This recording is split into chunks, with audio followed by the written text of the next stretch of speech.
It's so frustrating. Recently, I've had family and friends tell me, like, get a real job. You know, why are you trying to raise $80,000 and doing ministry work? Like, you should get out and do worldly work, like St. Paul did. St. Paul was a tent maker. So I've got four things I'm going to address in this video. First is spiritual work is real work. Two, where does spiritual power come from? Three, why is the family so important?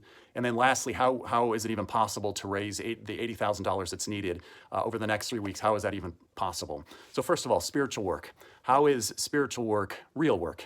When people say, even well-intentioned family and friends are saying, like, get a real job, spiritual work, like I said, ministry is a real job, and it's real hard. Quite frankly, it was a lot easier, though worldly work is not easy, but it was easier than spiritual work because the results were very measurable. And what is worldly work? That is what most of us are called to, and we're all called to spiritual work as well. But with worldly work, it's very measurable, and we're tending to the physical needs of people. And so that's going to be like housing and transportation, healthcare, education, any of those things. It's going to serve the physical needs of people, the emotional needs of people, and it's going to serve the intellectual needs of people, like through education. And all of those are really critical, and they're important.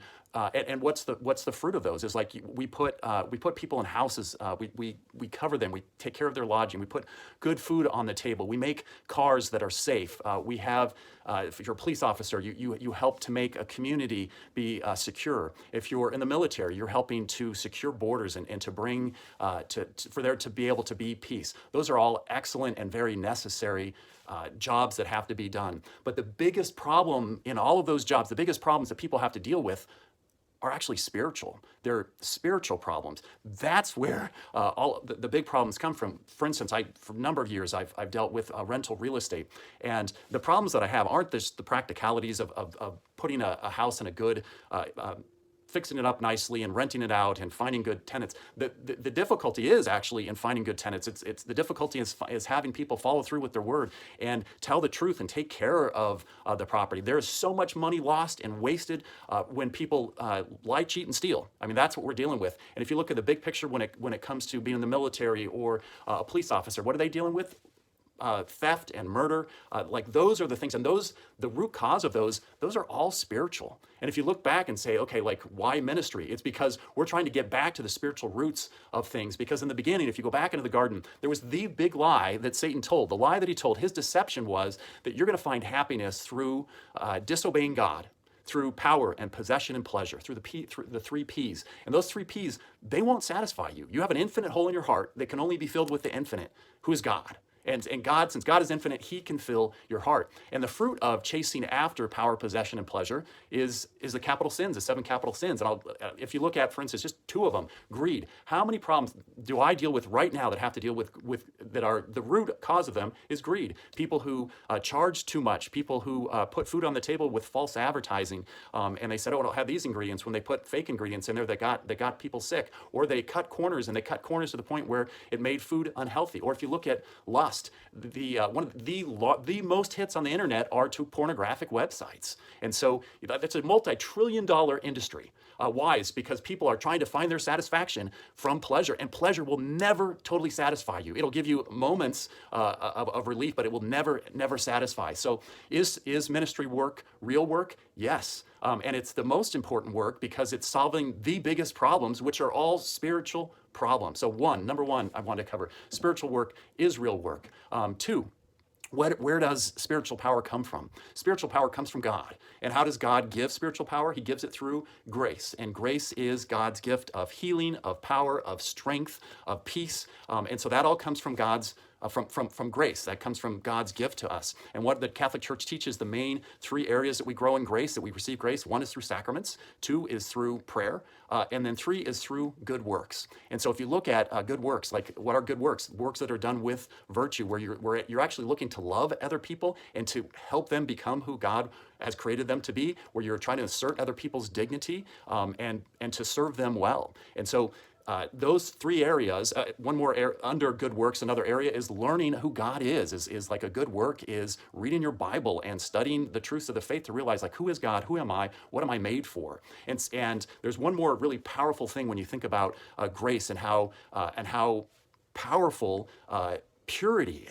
is that purity and innocence are extremely powerful for bringing grace into the world. And you can look at like, well, where do you get that? Well, we get that from the cross. As Jesus was the innocent Lamb of God who was crucified in order to pour innumerable graces upon humanity. That saved humanity.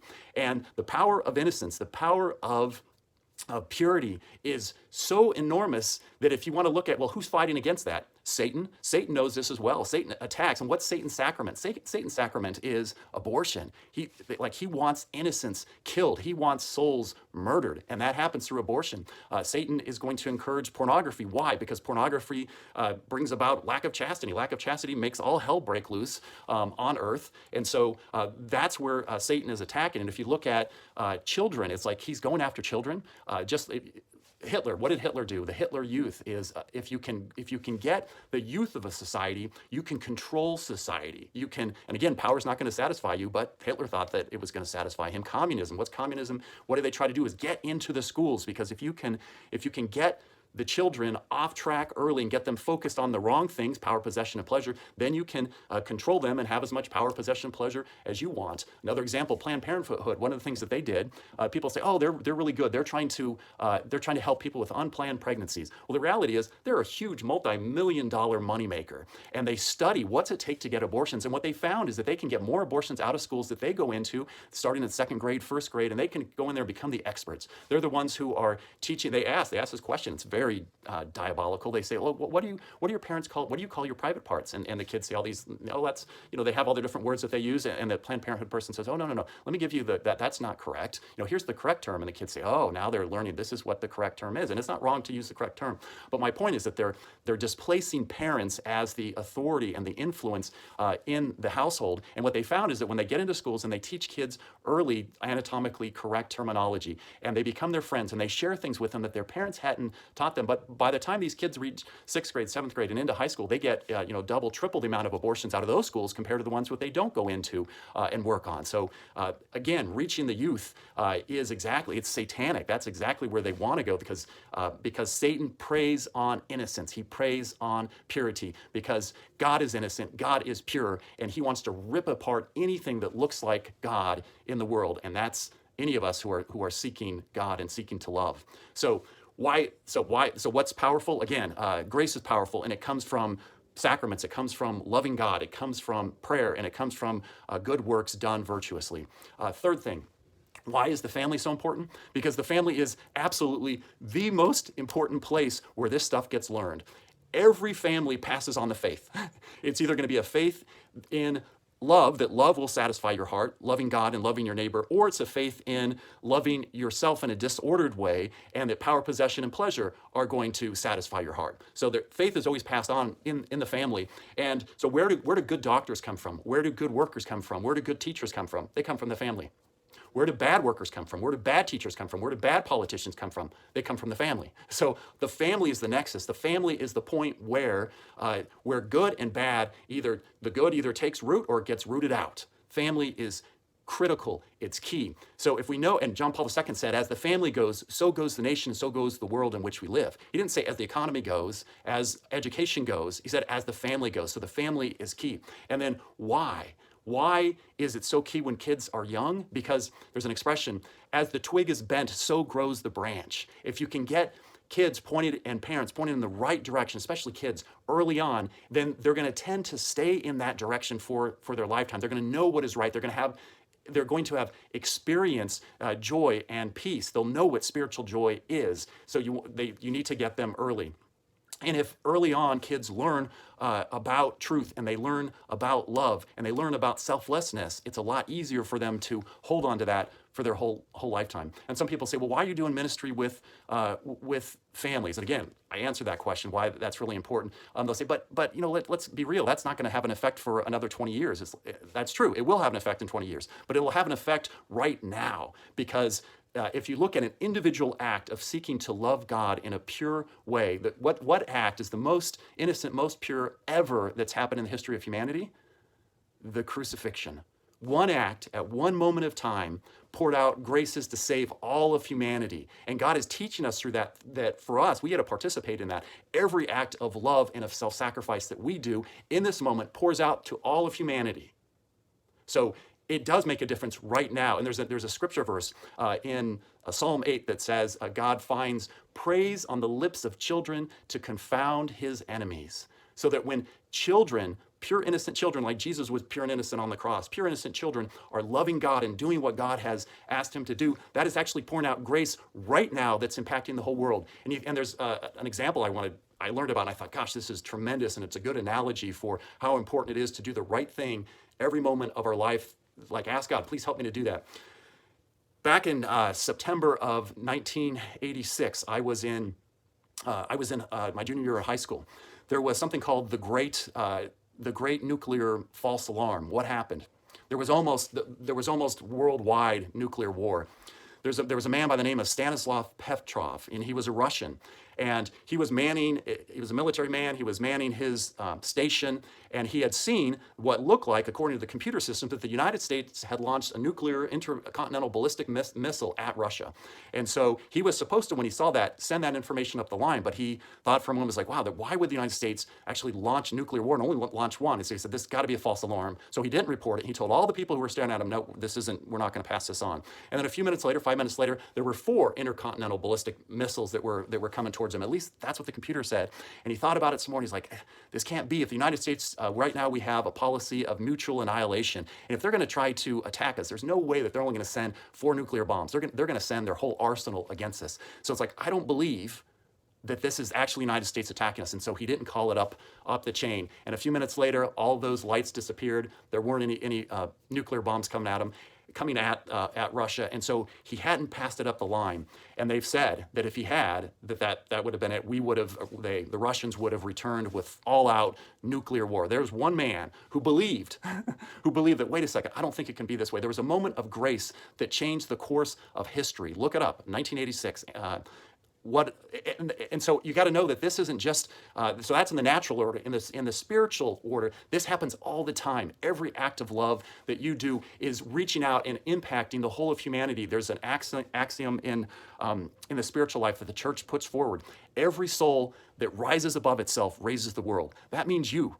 That means me. That means all of us. And especially the more that we can love in an innocent way and that we can act virtuously and teach our children to, that impacts, again, the whole of humanity right now. So why is the family so important? That's the point I'm coming back to, is because learning to do it and doing it impacts learning to love, learning to act in a pure and innocent way, to act virtuously, impacts the whole world in 20 years, and it impacts the whole world right now. And boy, do we need it.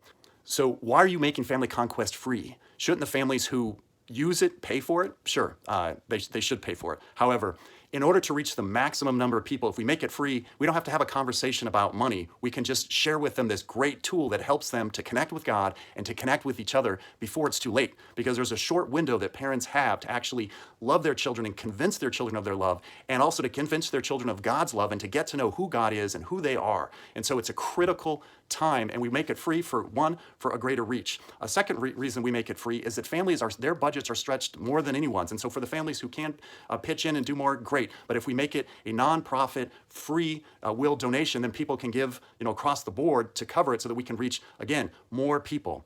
And some people will say, well, again, if the families are the ones who benefited from it, shouldn't they be the ones who pay for it? We actually all benefit. All of society benefits when families are seeking God and they're training their children to find their happiness and their satisfaction in loving God and loving their neighbor. We all benefit from that. So if we all benefit, then we can all chip in.